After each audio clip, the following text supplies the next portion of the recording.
Did Trump incite an erection, an insurrection? Remember Kristy Swanson from Buffy the Vampire Slayer? She joins the show to talk about the politics of Hollywood. Plus, I take on the left-wing historians. Pow, pow, pow. This is the Dinesh D'Souza podcast. I'm really happy to have as a sponsor for this episode, Mike Lindell of MyPillow. This is a guy who has built an amazing business and now he's in a fight for his business. Why? Because a whole bunch of retailers pressured by the left have refused to carry his products.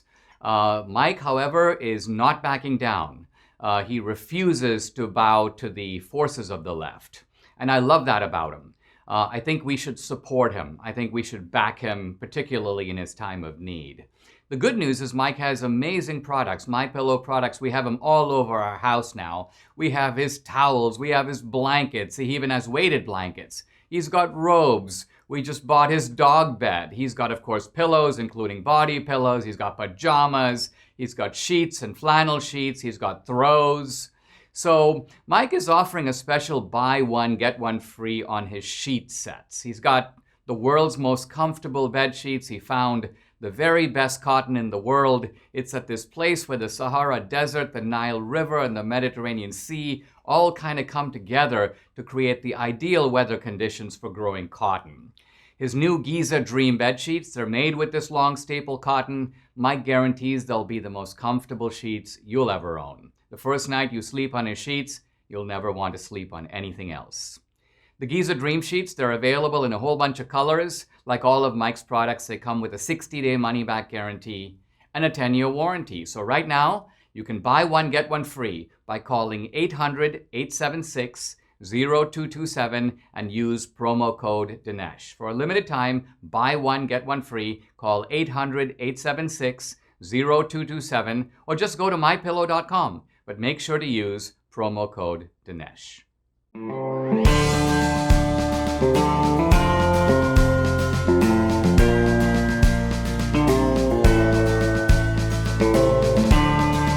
America needs this voice. The times are crazy. In a time of confusion, division, and lies, we need a brave voice of reason, understanding, and truth. This is the Dinesh D'Souza podcast. Today, Nancy Pelosi delivered the articles of impeachment to the Senate. And Senate Majority Leader Schumer says that the impeachment trial will begin February 8th. Schumer, however, put this in kind of an odd way. Here's Schumer making that announcement.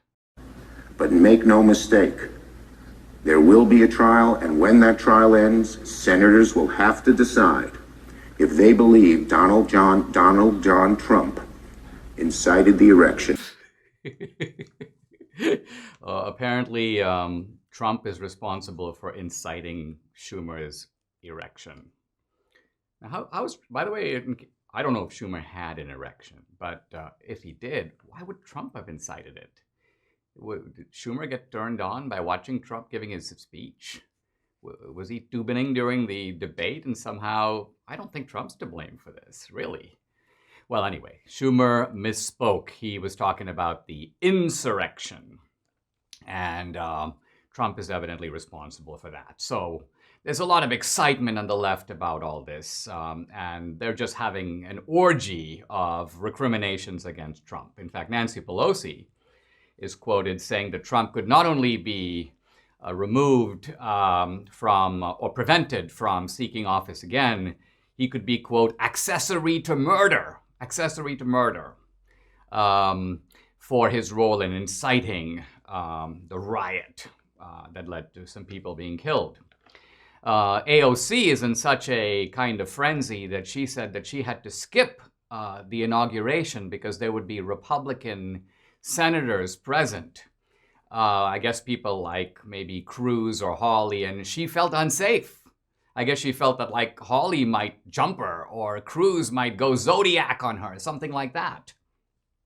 The media is salivating over all this, and the reason for this, quite obviously, is that the media misses Trump.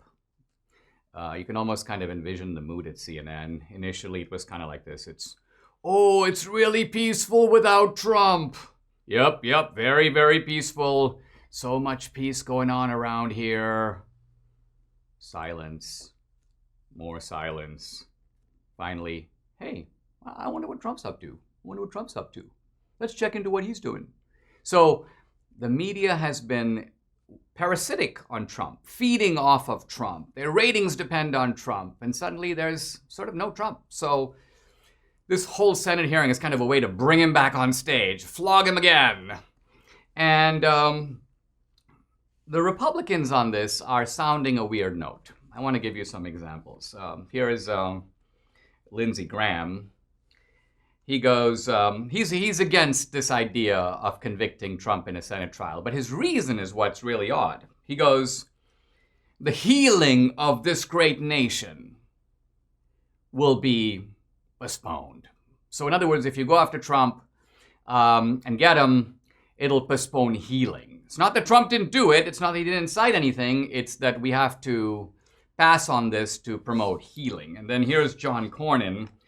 Key word is precedent. If it happens to former President Trump, the precedent will be applied to future former presidents. A bad idea. So here's Cornyn again. He's not defending Trump. He's not even saying Trump is innocent. He's basically saying, let's just not set a harmful precedent that might apply to other people. That's his reason for opposing it. And then here's Senator Ron Johnson, who basically says Democrats can't have it both ways. And an unconstitutional impeachment trial and Senate confirmation of the Biden administration's national security team. They need to choose. So basically, Ron Johnson's point, again, is not a defense of Trump. It's that, we don't really have time for this. We're so busy confirming Biden's team that if he wants to get on with that, he should kind of forego this. So this is actually characteristic GOP. These are guys, if you're ever in trouble, these guys may be professional lawyers, but they're the worst guys to have defending you.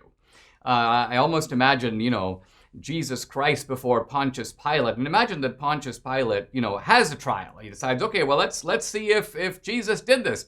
Did Jesus, in fact, incite the crowd? And then here comes Senator Johnson. He goes, well, we don't have time for this. We're too busy with other cases. Let's move on. And then here's Lindsey Graham, saying, well, if we convict Jesus and crucify him, it's not going to be good for the healing of the Jews under the Roman Empire. And then here is John Cornyn saying, well, what precedent will, if we crucify this guy, we're going to be crucifying every Tom, Dick, and Harry. No. The case against crucifying Jesus was he didn't do anything. Now, I know there's a whole bunch of you, particularly on the left, you'll be jumping up, Dinesh, are you comparing Trump to Jesus? And this is actually, your instinct to do this is the mark of your own stupidity, because you don't actually know what an analogy is. There's an old saying in rhetoric, an analogy doesn't travel on all fours. And what it really means is that when you compare A to B, you're comparing A to B in certain respects. You're not saying that A is B. Because if A is B, then B would be A. There would be no distinction between A and B. You wouldn't even need to have two separate letters. They would be the same thing across the board. What I'm trying to say, and the purpose of the analogy, is that there was no wrongdoing here on Trump's part. And the way to see that is to actually think about what an incitement is. An incitement ultimately requires, first, a certain planning or intention to stoke the crowd. Second, it requires the actual stoking of the crowd to do a particular thing, in this case, storm the Capitol. And finally, it requires some sort of acknowledgement or even relish that has actually happened. If you want to see incitement, you might let's turn for a moment to Mark Antony's great speech, his great incitement, and this sure is an incitement, for the crowd to turn and plot to attack Brutus and Cassius, the two conspirators in the Caesar case. So in Mark Antony's trial, he sets about trying to do this. He knows what he's up to. He asked for permission to speak because he wants to do an incitement. Now, interestingly, Cassius knows this, and he tells Brutus, don't let him speak. We don't want Mark Antony, but Brutus, being naive, kind of a typical GOP type. Brutus goes, well, let him speak. What's wrong with having him speak? And there goes Mark Antony. And he begins in a very sarcastic and sort of almost duplicitous way. You all did see that on the Lupercal I thrice presented him, Caesar, with the kingly crown, which he did thrice refuse. Was this ambition? Now, this is a rhetorical question whose presumed answer is no, Caesar refused the crown. How can he be ambitious? But of course, the correct answer to this is yes. We all know why Caesar refused the crown. It would look bad for him to take on the title of a king. What Caesar really wanted was the power of a king without the title. And then here's Mark Antony. He goes on a little later. Oh, what a fall there was, my countrymen, then you and I and you and all of us fell down while bloody treason flourished over us. He's getting the crowd stoked up. He knows exactly what he is doing. And then the culmination where he gets into it. He brings out the body of Caesar with all its wounds. And then he begins to get the crowd to move into action. He says he's not a great orator like Brutus. But he goes, but were I Brutus and Brutus Antony, there were an Antony would ruffle up your spirits and put a tongue in every wound of Caesar that should move the stones of Rome to rise and mutiny. So there we go. Antony is calling for mutiny. He's doing it.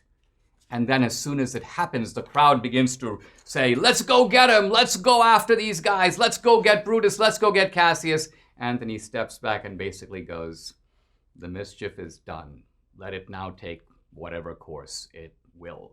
So this is incitement. This has all the elements of incitement, elements that are not present in the Trump case.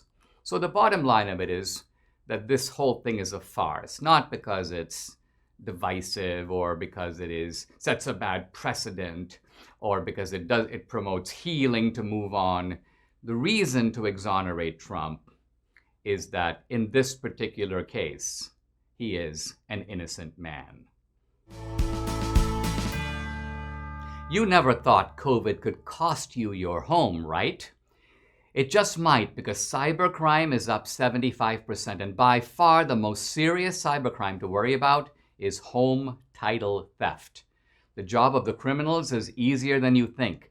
The title documents to our homes are online now. The thief finds your home's title and forges your signature on a quitclaim deed stating you sold your home to him.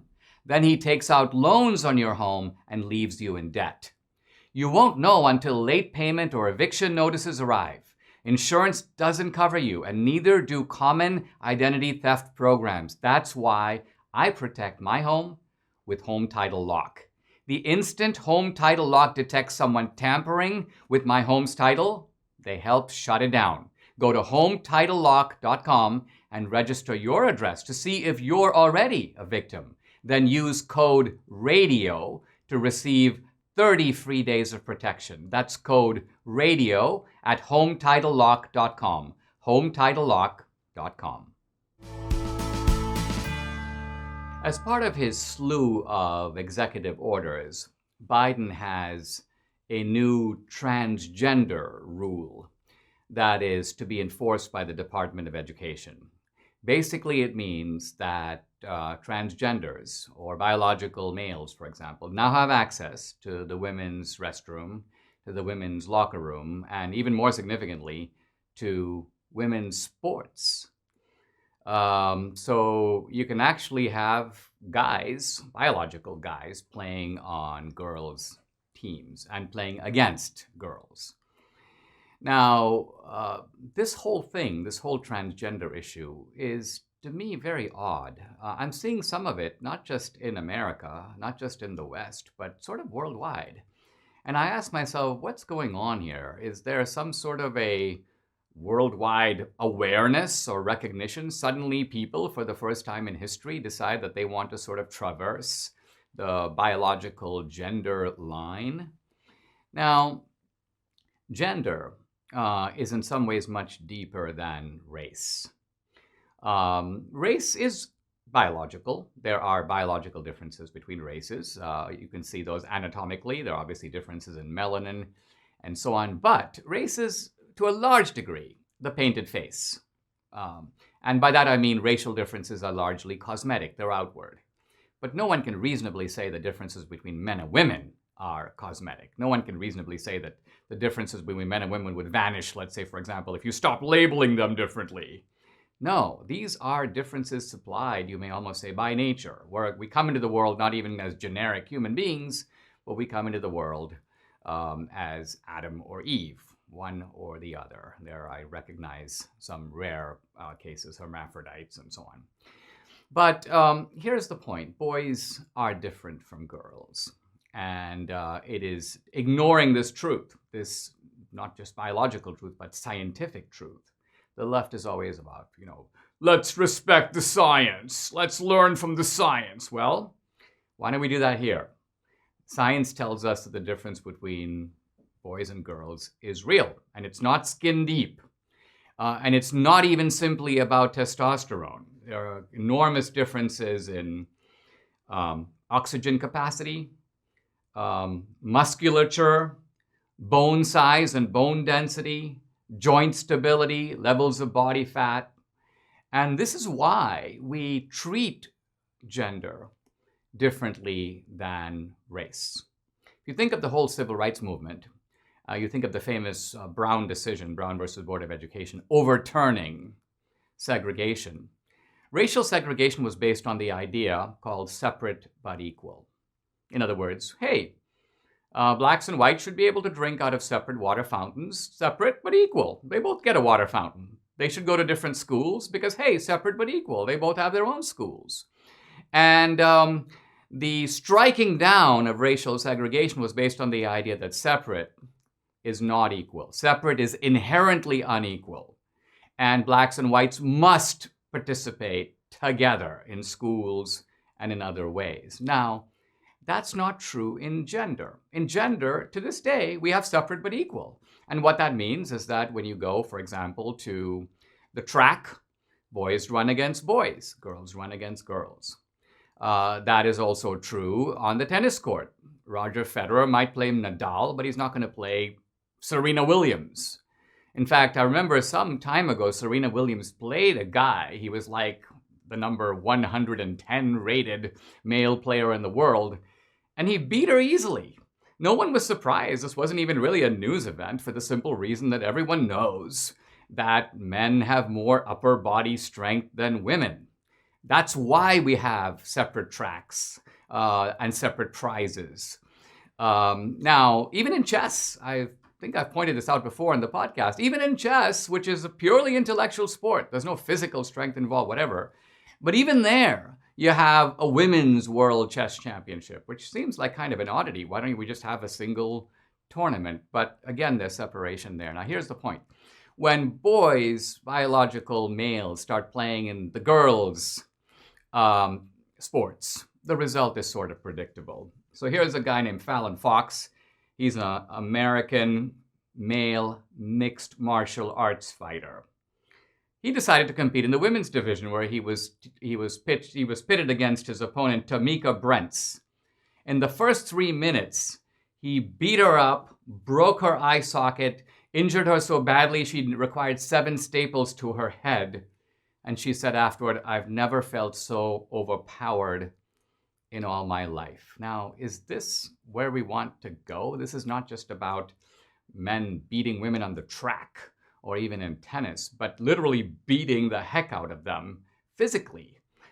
Because if you say that men can participate in the races, why can't they participate in boxing against women?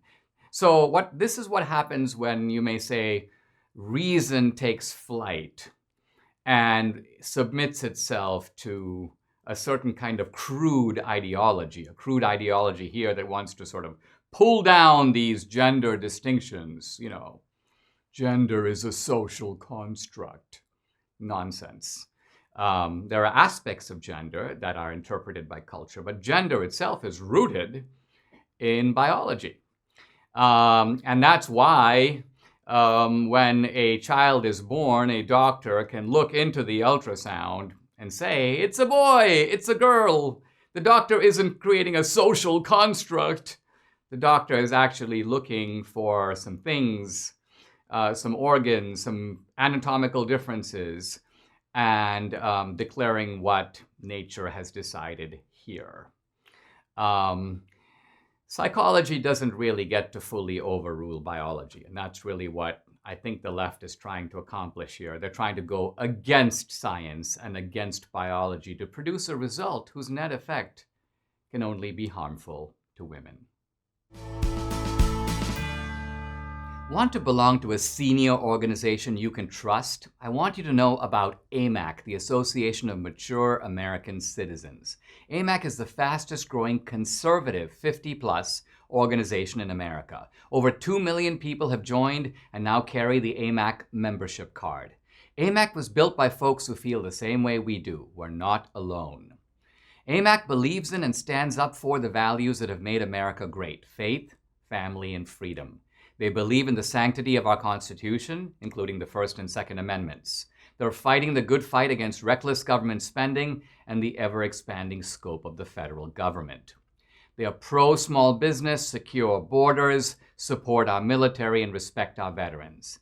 AMAC works hard to deliver real value to their members, providing the best benefits, discounts, and services you can find in one place. I want you to join AMAC today. Debbie and I are lifetime members. Go to amac.us and join now. Join AMAC today. That website again is amac.us, amac.us.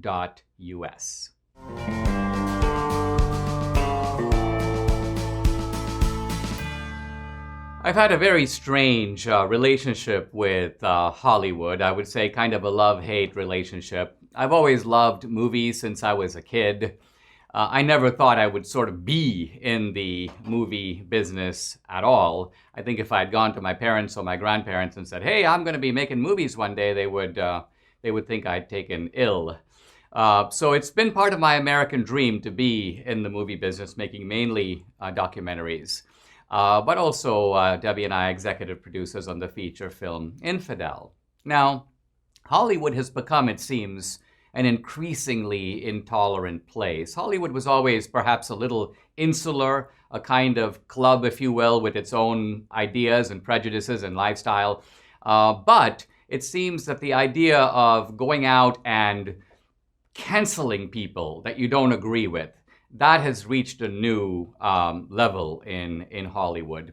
I have always been a big fan of the actress Kristy Swanson. You'll remember her from such classic movies as Ferris Bueller's Day Off, and also Buffy the Vampire Slayer. Here's a tiny clip. I just met this girl named Buffy. I'm Pike. Pike isn't a name, it's a fish. I liked her even though she seemed kind of flaky. But as it turns out... You have been chosen, Buffy. To do what? To stop the vampires. Does Elvis talk to you?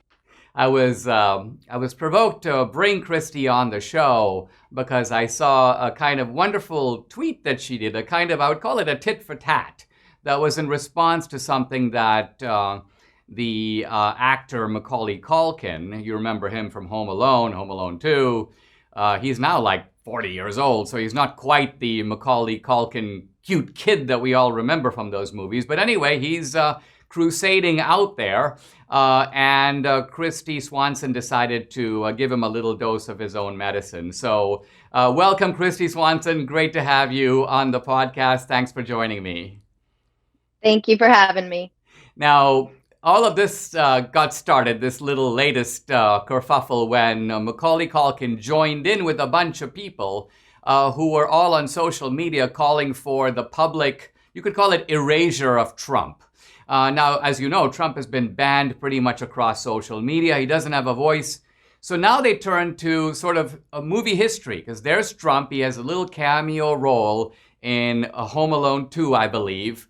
And a bunch of people are like, let's take him out of that movie. So they're literally talking about going back and re-editing movies to take people out. Their hatred of Trump is to that level. Now, what took this all to another notch was when Macaulay Culkin himself basically tweeted something to the effect of, "I'll be on board with this." And this seems to have kind of ticked you off a little bit, did it? I guess ticked me off. I don't know. It just I don't I don't think it's right to remove people from movies like that. So I was just making the point that, because I did two cameos in two different John Hughes films, and I was 15 at the time, and John was the kind of guy that, like, if he connected with you, he just liked you. You know what I mean? And he wanted to work with you more or have you do other things. And my experience with him was in Ferris Bueller's Day Off. I had a meeting with him. He hired me to do a role. He ended up having to shoot that role when they were filming in Chicago. He called me and he said, I have good news and I have bad news.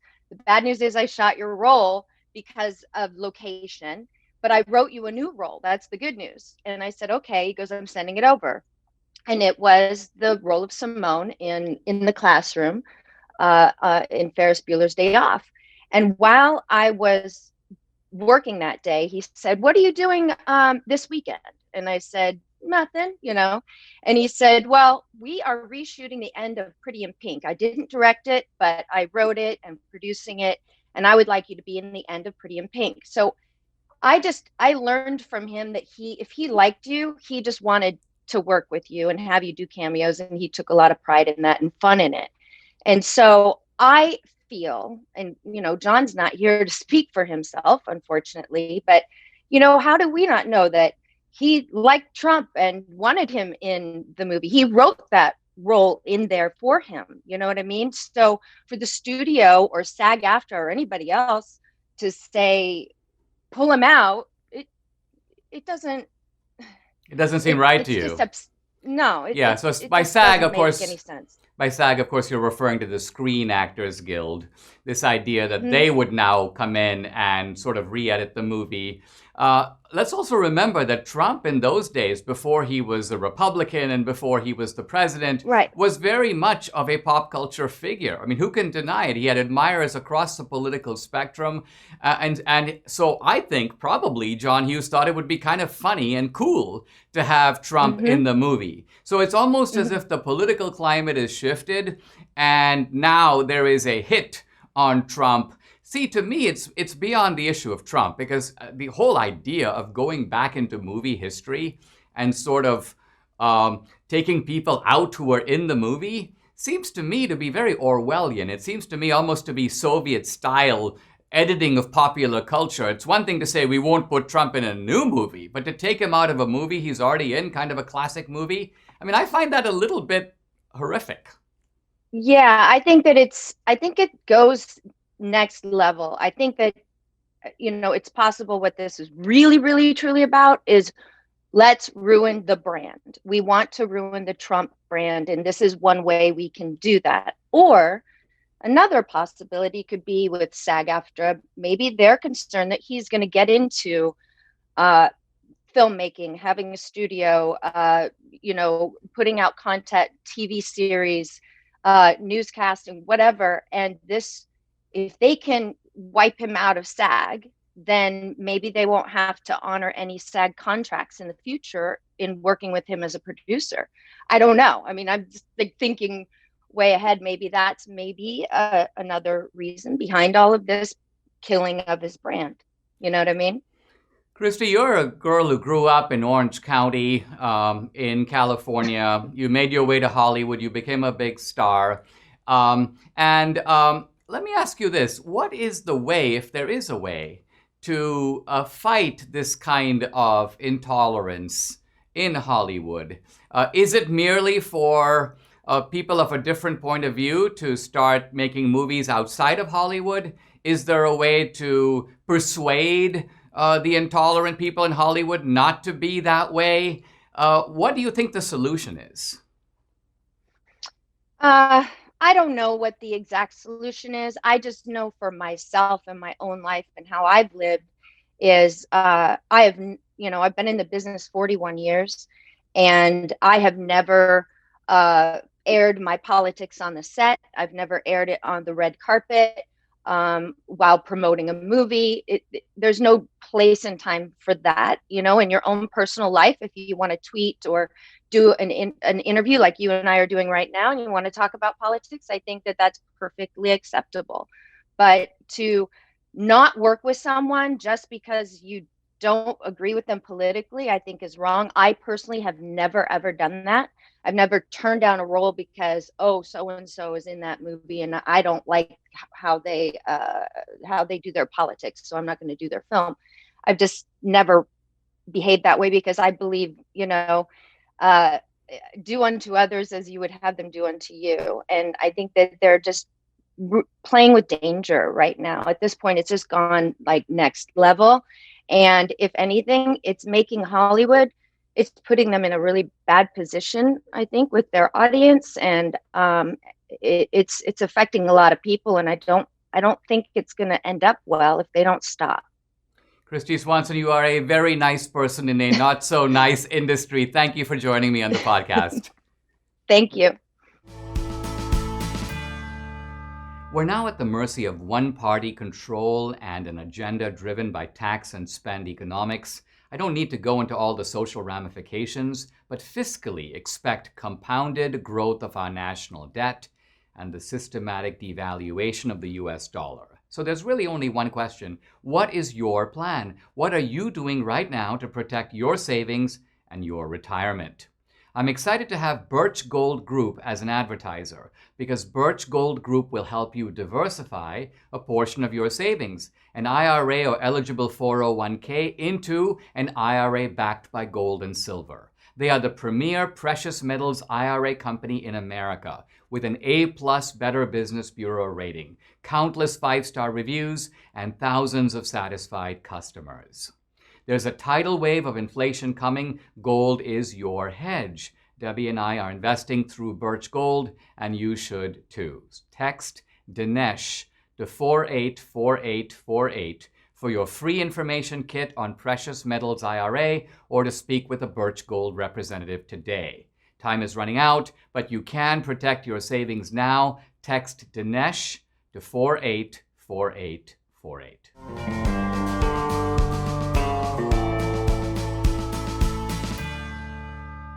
Are atheists smarter than religious believers?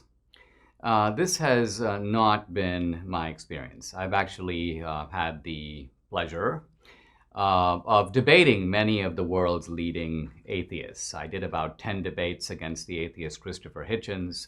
I did a bunch of debates against a whole group of other figures, Michael Shermer, the editor of Skeptic magazine, other prominent atheists across, Sam Harris and others.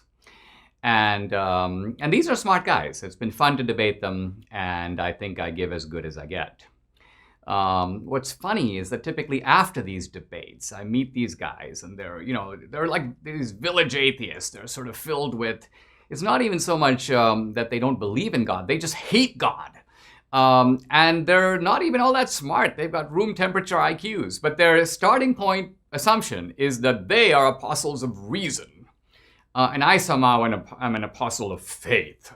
So they go by evidence, and I just go by irrational suppositions that I've picked up as a kid. Probably affected by where I grew up. Now, the truth of the matter is I grew up in India, where the vast majority of people are Hindu, not Christian as I am, or Muslim, not Christian. And so from the very beginning, my religious beliefs had to be thought through by comparing and contrasting other cosmologies, other belief systems, including people who believe nothing at all. But this notion that atheism has a sort of intellectual advantage over theism is widespread in the atheist community. Now, very interestingly, this idea was taken on by a prominent astronomer and astrophysicist, Neil deGrasse Tyson, who is himself identified with the atheist community. I know he's gone to conferences that the atheists have put on, and this guy's a very smart guy, a prominent astrophysicist, but he's also kind of a cultural celebrity. He does these popular shows in which he explains the Hubble Space Telescope, and he explains the planets and the Milky Way and the universe. And so he has been doing this on the talk shows, and he's sometimes on comedy shows, and he's a very affable character. But recently, in a very surprising interview, this was actually on the Joe Rogan podcast, Neil deGrasse Tyson talks about why he does not call himself an atheist. Listen. Why I don't call myself an atheist. It's why. You can look up the dictionary definition of atheist, and it kind of applies to me, but what is the definition of atheist in practice? It is what leading atheists do, and it's their conduct, and it's their behavior, and it's what they say, and it's their attitude. Mm-hmm. That is what an atheist is today, because they're the most visible exemplars of that word. And most of their conduct, I either don't agree with or simply don't engage in. What don't you agree with? I don't debate religious people and tell them they're idiots. I don't. Yeah, that doesn't work. It's whether or not it works, it's not in me to do that. I don't purge myself of words that have religious foundations in them. I once, in my Facebook, I had a friend going up in orbit to repair the Hubble telescope, one of the astronauts, and I said, Godspeed. Mm-hmm. And then I gave the astronaut's name. People wrote in the thread, said, I thought you were an atheist. How could you say Godspeed? An atheist got angry with me? And I said, okay, first of all, this phrase is deeply historical in the space program. When John Glenn was launched, the headline was Godspeed, John Glenn. And every mission where we send human beings into space, somewhere there's that reference in the NASA family. This is all great stuff. Very candid, very conversational, and this is the kind of guy you want to be in a conversation with. At one part of that interview, Tyson makes a very interesting point. He says that he is an agnostic because he really doesn't know. He says there are religious believers who insist that they know. There's definitely a God. And then there are atheists who, with equal dogmatism, claim that there isn't a God. There's no God. There's no way there's a God. And Tyson makes the point that both of these groups are professing to a knowledge that they don't have. And only the agnostic, in a sense, is truly honest, because only the agnostic admits that based on reason alone, it is impossible to know for sure. Now, by the way, I agree 100% with that analysis, and I want to make what may seem to Tyson like a surprising concession. Based on his definition, I am also an agnostic. And I would go even further. Based on his definition, most religious believers are also agnostic in that sense. And to understand why I would say this, you have to make a distinction between believing something and knowing something. So a belief is something that you hold, but it stops short of knowledge, which is something that you know definitively and for sure and without a shadow of a doubt. If religious believers truly knew for sure based on reason alone, there would be no room for faith. In fact, Jesus' command to have faith, that faith is really what saves us, would become meaningless because it doesn't take any faith for me to believe in trees. It doesn't take any faith for me to believe in my wife standing right here in front of me and producing this podcast. I don't have to believe in Debbie. Why? Because I know her. She's right here. Belief is one step short of knowledge, and it creates room for faith. Now, you might say, Dinesh, well, if that's the case, why believe anything? Why don't you just wait until you have knowledge? And the reason is that when it comes to some issues, and life after death is one of them, you can't have full knowledge. You never will. There's no amount of scientific experiments that you can do, not just in the past or now, but even in the future, that could establish whether there is, you might say, another world behind the world and a destiny beyond the grave. There is no way to know such things. And so it was the philosopher Immanuel Kant who said, where reason cannot go, belief is not irrational. Belief is not irrational. Why? Because it is superstitious to believe in things when reason can contradict them. And so, for example, if I say, for instance, that there are people walking around on this earth who have 4 eyes, that's verifiable. We can go around and check out every single human on the planet and see if there's one with 4 eyes. That's refutable. But can you refute the idea that there's life after death? No. There's no amount of evidence that you can produce, and in fact, you don't have any. Neither do I. This is in the realm of pure belief. So, bottom line, why do believers believe at all? You might say if they can't be sure, what good does it do them? What's the point of it? Well, number one, belief in God helps to provide an explanation for the universe, for why there is a universe, for what purpose we have in life, for why there is a moral order, for why there's right and wrong, and why this knowledge of right and wrong seems somehow embedded in us. And it's not an extension of Darwinian survival or self-interest. In fact, our conscience usually militates against it. Belief in God gives us a ground for hope that when we lose loved ones, we might see them again, that we might have a destiny that goes beyond the grave. And finally, the reason people believe in God, and the reason I believe in God, is quite simply because of the experience of God.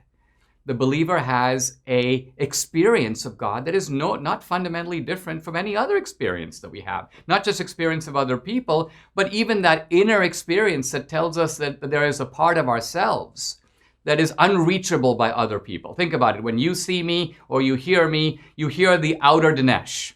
You hear what I say, you see what I look like, but the inner Dinesh, what's going on, you may say, in my mind or in my soul, you have no idea.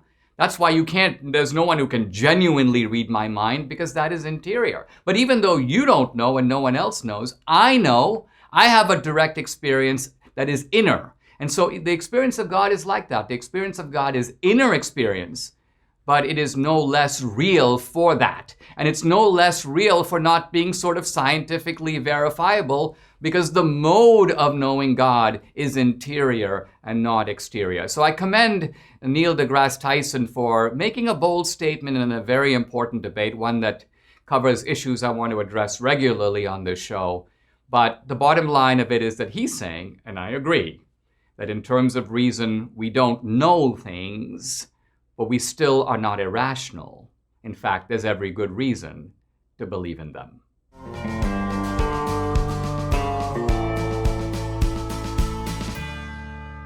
Mike Lindell is a guy who has built a very successful business by his attentiveness to all aspects of the business.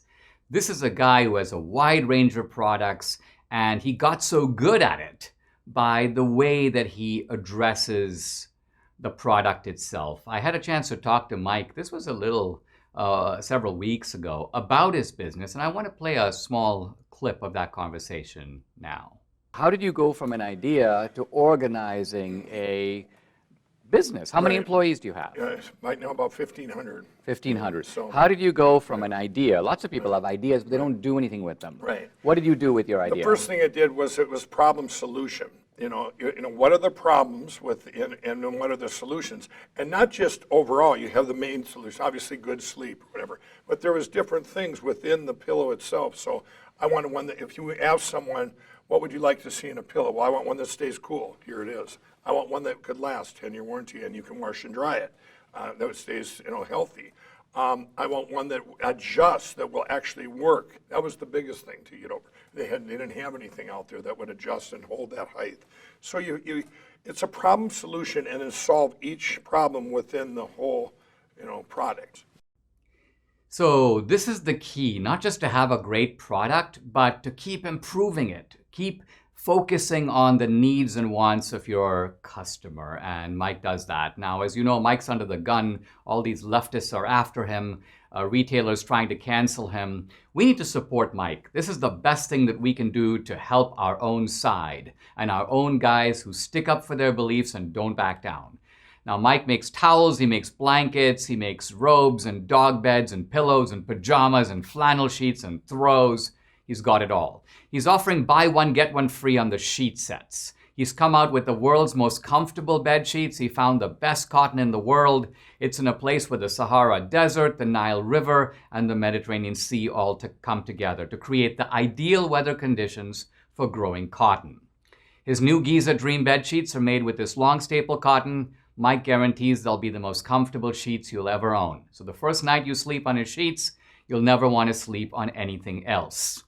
The Giza Dream Sheets are available in a variety of colors, and like all of Mike's products, they come with a 60-day money-back guarantee and a 10-year warranty. So right now, you can buy one, get one free. Call 800-876-0227 and use promo code Dinesh. For a limited time, buy one, get one free. Call 800-876-0227 or just go to mypillow.com. Don't forget to use the promo code Dinesh.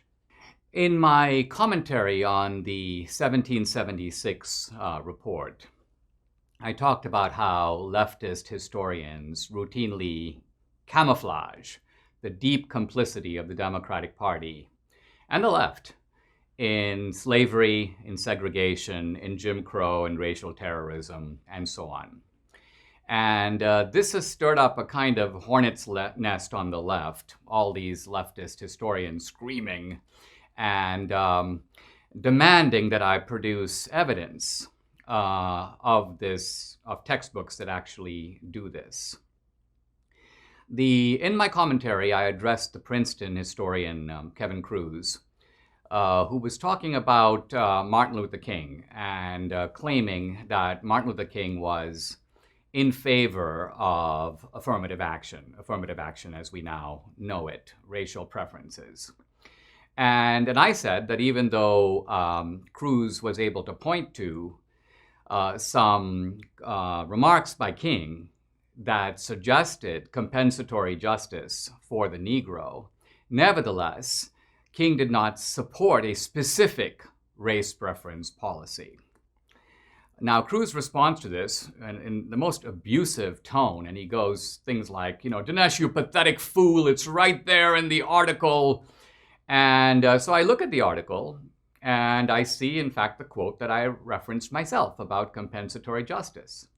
The sleight of hand that Kevin Cruz is pulling here is to pretend that compensatory justice is affirmative action, that compensatory justice is the same thing as racial preferences. But in fact, they're not the same things at all.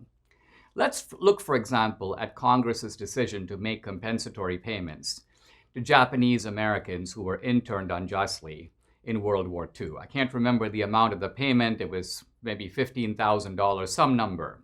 But the point is the payments were made to people who were in the camps and to their immediate families. The payments weren't made just because you were Japanese American. You belonged to a group. In other words, this was not a case of using preferential treatment now to address past discrimination.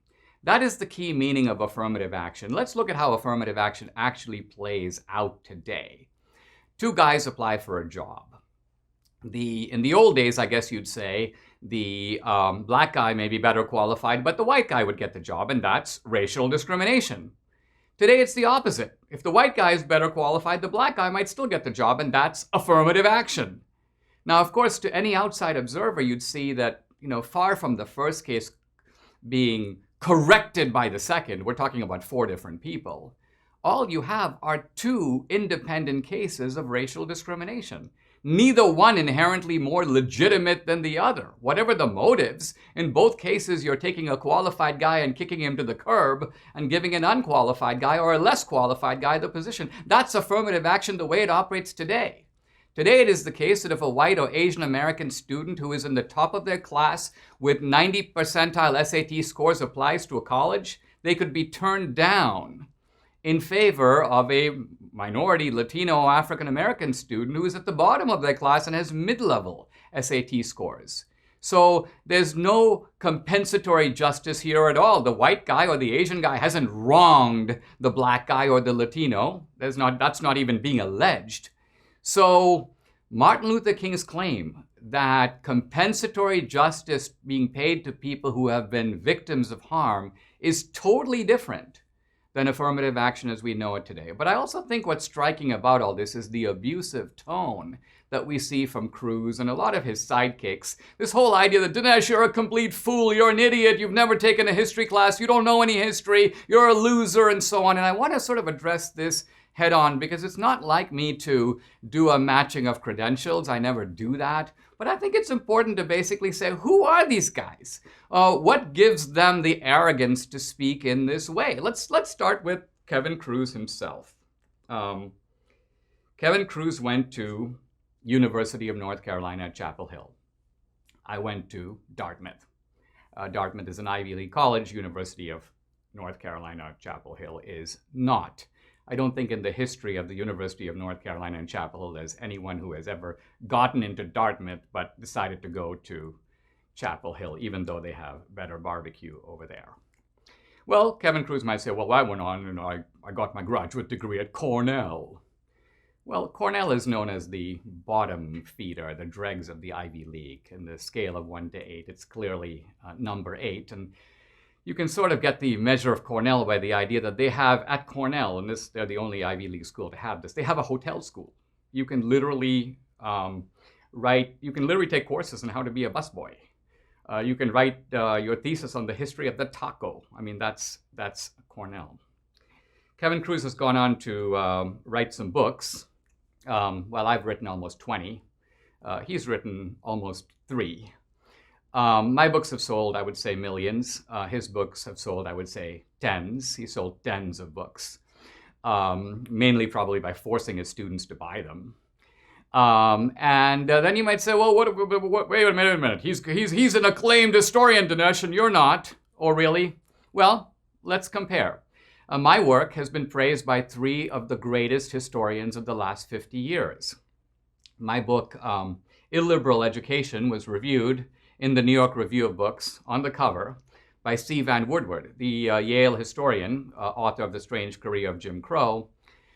2 of my books were blurbed by Eugene Genovese, widely considered the greatest living scholar, no longer living, the late Eugene Genovese, of slavery, but while he lived. My book, The End of Racism, was reviewed by George Fredrickson, the Marxist scholar at Stanford, again considered one of the greatest scholars of the 20th century. Now, what about Cruz? I have here a copy of Cruz's book, White Flight. I look in the back. The first blurb is by Ronald Brownstein, who's not a historian at all. In fact, he's a journalist who's written books denouncing the Republican Party, the usual kind of tripe you get from this kind of journalist. I look down the list, I see a blurb by a guy named Clay Risen. And I thought, where does this guy teach history? Well, it turns out he's a New York Times journalist, and according to his own bio, Clay Risen is a deputy editor of the New York Times and one of the country's leading authorities on whiskey and other spirits. Clay Risen is the author of a book called Whiskey, Bourbon, and Rye. He probably wrote this review under the influence of alcohol. So the point I want to make is, and it's a point that Trump has really made, when Trump gave his speech where he talked about who are the real elite. These guys like Kevin Cruz and all his sidekicks, these people went to second-rate schools, they published nothing, yet they go around preening as if they are the cat's meow, they are the cultural elite of society, even though by every measure, education, reading, breadth of learning, capacity for debate, financial success, by every measure, we have it over them. And so normally I'd let the matter go and focus on the issues, but these are guys who are constantly parading their credentials. And what I want to say is that when you look more closely, you realize that behind all this strutting and preening, what you see is hollow men hiding behind a facade. Got problems with the IRS? I got to tell you about a time not so long ago when the big bad US government tried to make an example out of me. I know firsthand the importance of having proper representation to protect your freedom as well as your finances from being taken by the IRS. Ryan, Danica, and the Christian folks at South Coast Tax will discuss your unique situation and create a tailored framework of how to attack the situation head-on with the IRS and allow you a true fresh start. South Coast Tax has a settlement rate average of 3 cents on the dollar, or 97% reduction rate, along with an A+ rating with the Better Business Bureau. With 20 years of experience alone, Ryan told me he has yet to see a tax situation that has stumped him. That's pretty impressive when you consider the size of the tax laws. Call Ryan at 800-TAX-3156, 800-TAX-3156, or check out their website, southcoasttaxresolution.com. And you'll see for yourself that it will be the best move you ever made and the first step in getting your financial freedom back. That's 800-TAX-3156. The historian Kevin Cruz at Princeton has challenged me to produce even one example. Let me read his tweet. He goes, He's addressing Dinesh. He goes, "You keep claiming progressive historians ignore democratic ties to slavery and segregation." He goes, "I've repeatedly asked you to show even one example of this trend that you insist is widespread. Go on, show your work." Well, I think I should do that. And I'm going to focus today. I don't want to focus on the kind of third-rate historians that do work that is peripheral to the field. I want to pick on the big guys. And so I'm going to take on two of the most famous progressive historians. One is Eric Foner at Columbia, the author of the book Reconstruction. And the other is the historian Robert Dallek, the biographer of Franklin Roosevelt. I think he also did a massive work on Lyndon Johnson, which I could do a whole other show on, but I'm going to focus really on these two because they cover the territory that Cruz is talking about. In other words, he wants me to give examples that deal with slavery, with Reconstruction, with segregation, with racism, so I intend to do exactly that.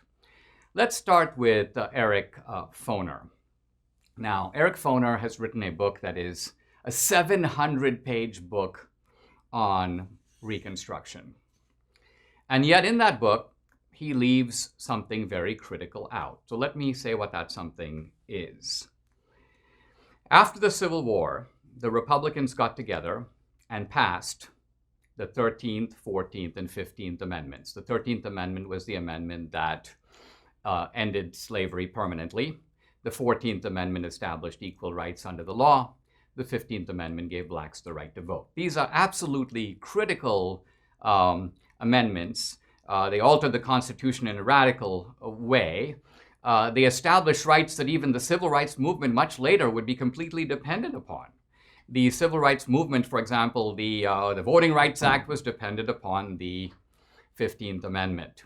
The Civil Rights Act of 1964 appealed to the 14th Amendment and its equal rights provision. So here's my point.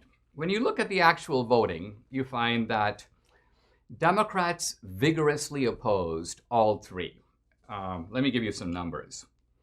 The Civil War is over, and you might think that the Democrats, and we're talking here about the Northern Democrats. Remember, the Southern Democrats hadn't even been let back into the Union yet. The Northern Democrats would at least say, hey, the war is over, we need to get rid of slavery once and for all. And yet, the 13th Amendment was supported by the Republicans, and only 16 of 80 Democrats, Northern Democrats, voted for it. The vast majority of Democrats, even after the Civil War, did not want an amendment that outlawed slavery. Now let's turn to the 14th Amendment and the 15th Amendment. How many Democrats voted for those? 0. Not one in the House, not one in the Senate. Now to repeat, these are not Southern Democrats. They're not Confederates. The Confederacy is not, the Confederate states haven't been readmitted yet. These are all Northern Democrats. And so the key lesson from this is that the opposition to slavery came entirely from the Republican Party. And the vast majority of Democrats, even in the North, were what Lincoln called the fire in the rear. They were, in a sense, backers of the Confederate cause. They, too, wanted to deprive blacks of fundamental rights. Now, you would think, in a book on Reconstruction, on this very subject, these votes would be recorded. That Eric Foner would go, this was the roll call vote. He goes into all kinds of absurd minutiae about Reconstruction, but he leaves the vote count out. Why? Why? Because he wants to camouflage the degree of complicity, not just of Democrats, but of Northern Democrats. The whole game that Foner plays throughout the book, and it's a very cunning game. He stops talking about Republicans and Democrats at one point, and he starts talking, in a sense, about progressives and conservatives. And here's his key move. Republicans are now described as progressives. Why? Because in Foner's opinion, they are the sort of predecessors. There's no real progressive movement yet, but Foner must think that they're sort of the early version of the progressives. And this is the sneaky move. He starts calling the Confederates and the Democrats in general conservatives. So you notice what he's doing is he's flipping the blame. He's shifting from a partisan roll count to an ideological roll count. And what is his goal? His goal is sort of to link the racist Democrats of the past with conservatives today. That's what he's up to. And all of this is going on through a very sneaky sleight of hand throughout the book. Now, let's begin to ask for a moment, what sense do these terms even make? Are conservatives in the way that Foner describes them in any way related to conservatives now? No. He's talking about conservatism in an operational sense. Anybody who wants to hold on to something that exists is a conservative. Anybody who wants to change things, as the Republicans did, becomes a progressive. So what's happening here, now, when you look at things like segregation, let's remember that segregation had not yet been established. Segregation in terms of law was established starting in the 1880s and continued through the 1890s, the early part of the 20th century. And so it makes no sense to talk about conserving anything. The America that existed before the Civil War was gone. Nobody was conserving anything. The main issue was, where do we go from here? And the people who wanted to liberate blacks were the Republicans, and the people who wanted to block them were the Democrats. And Foner, through a cunning use of this conservative-progressive dichotomy, hides this critical fact. So that's Foner. Now we turn to Robert Dallek and his massive book. Again, this is a book that is, I'm looking at the last page, it's almost 700 pages. So it's another major door stopper. It tells you everything you wanted to know about FDR, except the really damning inconvenient stuff. Now, we learned from the Columbia historian Ira Katznelson in his book Fear Itself that FDR made all kinds of dirty deals with the racists in his own party. FDR was perfectly willing to cut these deals to get the New Deal through. And so what he did was he told a Southern racist, a Southern Democratic racist, listen, if you vote for the New Deal, I will do certain things for you in return. And let's look at what these things are because they're extremely horrific. First, the racist Democrats said, you've got to cut blacks out of the New Deal. You've got to make sure that New Deal programs have an exemption both for farm labor and domestic workers. Why? Because there was a preponderance of blacks in those professions at that time. And so by making them exempt from New Deal programs and benefits, you're basically going to make sure that blacks are cut out of the New Deal. FDR agrees. Number two, the racists of his own party asked of FDR that he continue with segregation, not just segregation that was established by law, but even segregation, for example, of the armed forces. Remember that FDR could have unilaterally on his own ended segregation in the armed forces. The Southern Democratic racists demanded that he not do it. And FDR, again, agreed. The FDR administration made this Faustian or dirty bargain. And third, most damning of all, the Democratic racists insisted that FDR block anti-lynching laws. Think about this. These are the so-called Negro barbecues, the horrific events where people were hanging from trees and Democrats were standing around the trees and eating burgers and fries. And the Democratic racists told FDR, you've got to block these anti-lynching laws that Republicans are pushing, and the FDR administration agreed again. So think of the price of FDR getting the New Deal. He was willing to go into bed with the worst people in America who happened to be in his own party. Now, where is this described? Where is this laid out? Where is this all spelled out in Robert Dallek's book, Franklin Roosevelt, this 700-page book that is standard reading for all kinds of people who teach about FDR? And the answer is, he doesn't really go into any of it. He has the mildest illusions about New Deal programs, but even then written in a way to camouflage what's really going on. He's camouflaging the dirty operation within the Democratic Party that screwed blacks over for half a century. It was only Republicans later in the 50s who said, okay, blacks need to be included in Social Security. Okay, we've got to continue to push for these anti-lynching laws. The bottom line of it is the Republicans were pushing to end lynching, and the Democrats were doing their best to stop them. Dalek will have none of it. He wants to give this canonized Saint FDR picture in which FDR's only flaws are things like, he wasn't progressive enough. He should have gone even further. So these two books, and they're written by eminent, well-known historians, are classic examples of ways in which the Democratic Party's deep complicity. I haven't even gotten into slavery. There are all kinds of things I still need to get into, and I'm going to pick that up perhaps tomorrow. I've only kind of scratched the surface of this whole thing, but I think I've met the Cruz challenge. Give me examples. Give me just one example. I've given two very prominent ones of historians who have done their best to manipulate the record, hide how bad the Democrats really were in all this stuff. And this is the indoctrination that finds its way not just to students in the classroom, but also into the media and ultimately more broadly into the culture. If you're thinking of replacing your carpets due to pet stains and odors, you must try Genesis 950. The reviews are amazing. This is one product that actually works. With water, it breaks down the bonds of stains and odors so they are gone for good.